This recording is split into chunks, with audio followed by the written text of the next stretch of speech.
देखो, असली बात तो ये है कि जिस ये प्रधानमंत्री को जो देश की जनता समझ रही थी और 2014 में 2019 में जो देश की जनता ने वोट दिया था जो समझ के, वो है नहीं। इस प्रधानमंत्री को जब सत्ता का गरूर और सत्ता का नशा जब इस प्रधानमंत्री को हुआ तो ये तानाशाह है। इसे अपनी देश की जनता को ये जनता नहीं समझता।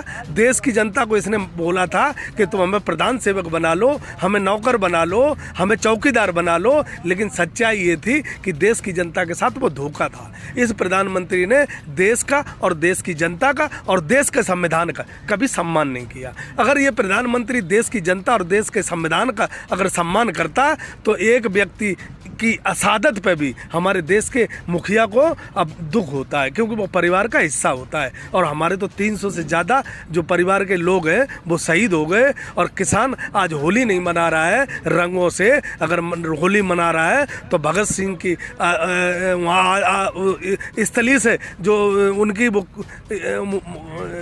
मिट्टी लाके, शहीद स्थली से मिट्टी लाके और यहाँ एक दूसरे के तिलक करके और किसान होली मनाने का काम कर रहा है। तो इस प्रधानमंत्री को सिर्फ झूठ और सिर्फ झूठ, और ये देश पूरा झूठ की बुनियाद पर खड़ा कर दिया। और जो प्रधानमंत्री और जो इस देश में सत्ता में आएगा वो अब आगे की रणनीति उसे सालों बनाने में लग जाएंगे, क्योंकि पूरा का पूरा देश इसने खोखला कर दिया और अपने उद्योगपति मित्रों को पूरा का पूरा देश गिरमी रख दिया। तो हमें ये बताओ, हिंदुओं के लिए क्या किया इनने? कुछ नहीं किया। हिंदू का कोई नेता नहीं। जितने बलात्कार हुए सब हिंदू बेटियों के हुए और जितने इनकाउंटर हुए सब हिंदुओं के हुए। क्या विकास दुबे ने अगर पुलिस मारी और पूरे के पूरे लॉकडाउन में विकास दुबे उनको खाना खिलाता रहा, जो खाना खाने वाले पुलिस वाले थे वो भी हिंदू थे, और विकास दुबे जिसका इनकाउंटर किया गया और इस योगी सरकार ने उसे रास्ते में मरवाया तो वो भी हिंदू था। लेकिन ये सरकार किसी की नहीं है। ये सरकार सिर्फ कच्छाधारियों की सरकार है।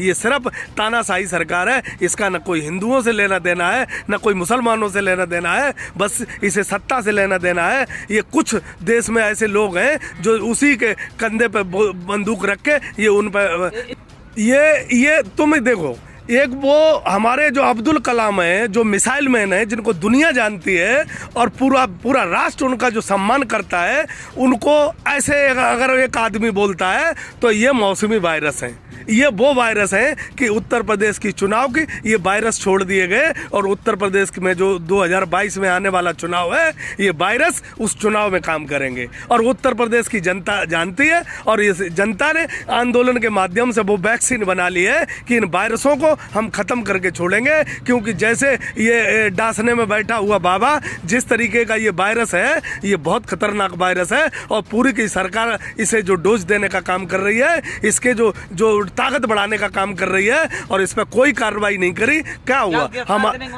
मांग देखो, हम गिरफ्तार की मांग करने उठाएंगे वो हीरो बन जाएगा, लेकिन ये सरकार उनको बिल्कुल गिरफ्तार नहीं करेगी। आपने देखा नहीं, जिसने जो देश में मुजफ्फरनगर में जिसने दंगा करवाया था, उस दंगे का जो आदमी रिपोर्ट दाखिल की और इन्हें बंद किया और जिसने एफआईआर लगाई थी उस इंस्पेक्टर को इन्होंने गोलियों से बुनवा दिया, और जिन्होंने मारा था उनको पद देके और उनको प्रमोशन कर दिया गया। तो ये सरकार न हिंदू की है, न मुसलमान की है, न किसी की है। ये सरकार सिर्फ सत्ता और तानाशाही की है। ये जितनी जल्दी हमारे प्रदेश के लोग समझ जाएं उतना ही अच्छा है, क्योंकि ये लाशों पे और ये गरीबों की छाती पे चढ़ के सत्ता में रहना चाहते हैं। एक बेटी का बलात्कार का इम्तिहान अब जो बदला लिया जाएगा वो 2022 में लिया जाएगा। एक इनकाउंटर का जो बदला लिया जाएगा वो 2022 में लिया जाएगा। आज एक बात बताओ, उत्तर प्रदेश के अंदर जो बदमाश हैं, जो डकैत हैं, वो भारतीय जनता पार्टी में सब शामिल हो गए,